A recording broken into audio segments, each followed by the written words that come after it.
Oh boy. Here we go again, friends. It was an interesting Memorial Day weekend. I had to work the entire time. Even though I was supposed to not work Saturdays, suddenly I'm working Saturdays again. Isn't that fun? I got to watch some really good racing myself personally on Saturday. This is a video that I shot of the camera lady that always stands next to me at the track, watching her son take his first ever win. Yeah, I had a good time on every day except Sunday. And the Cup and Xfinity race did not happen until Monday, on an actual Memorial Day. Like, that's wild. That's wild to me right there. Has that ever happened? Have they actually ever raced on Memorial? This is just like when they would run the Firecracker 400 on the 4th of July, even if it was on a Wednesday. That's kind of what this feels like. I don't know. Anyone else feeling like that? It was the longest race of the Cup Series season, which means that there was plenty of time for drama to take place. Ample time. Ample time, that's for sure. And there was an incident that took place. Coming out of turn 4, the 9 of Chase Elliott was put in the wall by the 11 of Denny Hamlin. Where have we seen this before? It's always a good time. It's always a good time when these two get together. You see, the problem is that on the exit of the corner, coming to the line, Elliott hung a hard left and annihilated Denny. Wow. I didn't see this live, obviously. I did get to see Allgaier win, which Justin Allgaier winning a fuel mileage race, not what I had anticipated on this fine Memorial Day. But that's what happened. So I didn't see this live. I only saw the reaction on Twitter, and it was pretty much a unanimous yike. It's very interesting that this is what happens. It's very interesting that the 9 and the 11 are causing an incredible controversy on Memorial Day. That just tickles my fancy. I don't know what it is. I don't know what it is. So immediately I saw the replay on Twitter and I was like, damn, that's pretty blatant. It's pretty bad. It's a really bad incident, and it must be said that this could be one of the, like, turning points of, like, I don't know, NASCAR history. The response that NASCAR gives to this is really, really going to be important because of a couple of reasons. We all know that the next-gen car is a fiery piece of shit. We all know that a bunch of people's careers have been either shortened or outright ended because of this awful, awful car. And apparently, it's less bad this year. We haven't had a single, concussion yet. We haven't had to have anyone sit out of a race because of an in-race incident. God damn, we're finally back to 2021. Truly monumental stuff going on here. So, it looks like the cars have somewhat improved. Whatever they've done to adjust the impacts that these cars take has obviously done something good. So, finally, a big fat thumbs up. But there's a star going on the refrigerator for NASCAR's successful ability to not have a rolling death trap on the racetrack for the first time in 2 years. That being said, last year there was a major incident that took place. Kansas, I think? I don't watch this shit. I don't know. Why am I making this video? Everyone's favorite driver, Darrell Bubba Wallace Jr., made contact with a certain someone. And after that, he was suspended for 1 race. Now, this was in the peak of the controversy of the piece of shit Cup cars.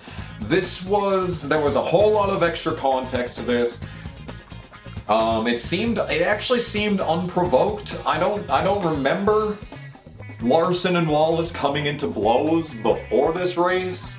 Maybe something happened in the K&N West series that I'm not so sure about back in 2012 or something. I don't know. I can't say for sure. What I do know is that the one major difference between this incident and that incident is that after the wreck, Bubba went up to Larson and started cussing him out and apparently he put his hands on a NASCAR official. I don't know if that's true or not. I didn't bother to do any research for this video. Why should I? Honestly. Who comes to the Kamikaze Games channel looking for well-researched and well-put-together content? Not I, said the fly. But beyond that, this is pretty much the exact same on-track incident. It's demonstrably clear what happens in both videos. It's just the guy that got put in the wall, hanging a left, and annihilating the guy that they're racing against. Yeah, the Bubba and Larson one was a little bit different because there was another car caught up in that, and the only ones that died were the 9 and 11 in Memorial Day's incident. But all of that being said, there is a lot of people pointing out Brad Keselowski. Oh, goodness gracious. There are a lot of people pointing out Brad Keselowski in this. And in the video, at first glance, it kind of looks like Keselowski may have instigated this contact and had actually been the one to turn into Elliott. But, loyal viewers, there is more context. Denny Hamlin, during the race is still transpiring on the track when Denny Hamlin posts this tweet of the actual in-car data from NASCAR itself showing that Elliott cranked the wheel all the way to the left. There is absolutely no way to ignore that. There is absolutely no way to push that kind of thing off. It's clear that this was an intentional wreck by Chase Elliott. It is absolutely clear fucking cut. There is no way to come to any other conclusion, really. And that's immediately when people started coming to their own conclusion that, well, since he did the exact same thing that Bubba Wallace did, is he gonna get to sit out for a race? I doubt it. I doubt it for some reason. And I would encourage NASCAR to rethink that decision, okay? Does NASCAR want to create another national incident over this? I'm old enough to remember the Noose incident, when the FBI was called to Talladega Motor Speedway to investigate a garage pole. Ooh, baby, that was a good time. I still can't believe that happened. I still can't believe that people on Twitter were able to, like, an hour after Bob Pockris announced the FBI's involvement, people on Twitter were immediately able to find evidence of the noose existing, or the garage pole existing, before, in the previous season for the fall race. What are we paying the FBI for? My tax dollars go to bullshit, dude. I'm scared because I know how Twitter gets. I know how these incidents are gonna go down.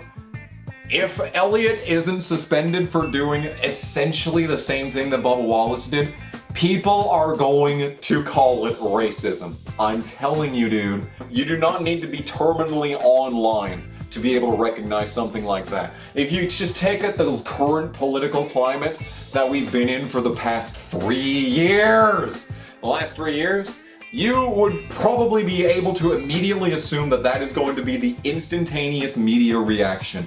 And even if it's a small outlet that initially reports it, or if it's like one person on Twitter and then Vox pulls that tweet and just says that this is a representation of everyone's opinion on the situation, they're immediately gonna call NASCAR racist. The NAACP is gonna fucking come all over themselves. It's not a good idea. It's not a good idea. I think the NASCAR should suspend Elliott because he did the exact same thing that Bubba Wallace did at Kansas. Not because I don't want there to be an international incident involving NASCAR again. I could care less if they're accused of racism. I could care less if anyone's accused of racism. It means absolutely nothing in 2023. But at the same time, it just makes the most sense. It makes the most sense for them to follow, precedent. But we all know how good how good NASCAR is at following precedent. You can just take a look at anything from the last 20 years and you'll be able to know that yes, if there's anything that NASCAR is, it's consistent. I guess that's really the extent of this video. I feel like anyone that takes a couple cursory minutes to look over this incident, they will find that it is essentially the exact same thing that happened at Kansas. I don't know what else to say, really. I think the only thing that's interesting is who would replace Elliott? Because the obvious answer is the guy who's leaving a Hendrick-affiliated team to go to a completely different manufacturer next season, and yet they keep putting him in their cup cars for some inexplicable reason. The problem with that is that not only has he not won this year, and the best driver on Junior Motorsports has, the problem with all that is that Xfinity is in a completely different state this upcoming weekend. They're going to be on completely opposite ends of the country. So the logistics don't make much sense. It would make more sense to pull a truck series driver for this. And so now the question becomes, which truck driver are they going to pull? The first one that came to my mind was Carson Hocevar. That's just me though. But someone else I know had a really good idea that it could be Christian Eckes, who has 2 wins this season, has looked very decent at a team that kind of run under the radar their entire existence, and he's also coincidentally sponsored by Napa. That's interesting. So yes, I think any of those 2 possibilities are up there. Let's hope the NASCAR makes the right decision, and by the right decision, I mean following precedent.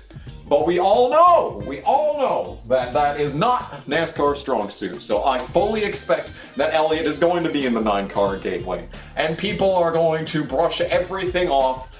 Everything that they said about Bubba Wallace back last year, they're going to completely brush that off. And they're going to pretend that it's somehow completely different this time. I sure do love being in this wonderful world of racing. Can you imagine why I stopped watching? Anyway, this has been a video. I don't know what else to say. It was fun to yell about something I hate again. You know, not like I don't ever do that anywhere else. So yeah, hope you enjoyed this video. It was a decent video, I guess. Yeah. Buy my album. Bye.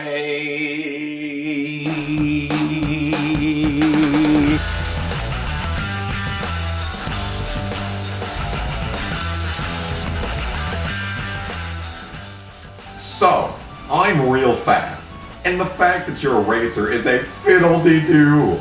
My mom says let's all die here. I don't understand why. Gonna take that package. Are we gonna take the package? It's good for your health. Your legs will get stronger. We're cars. We don't have legs.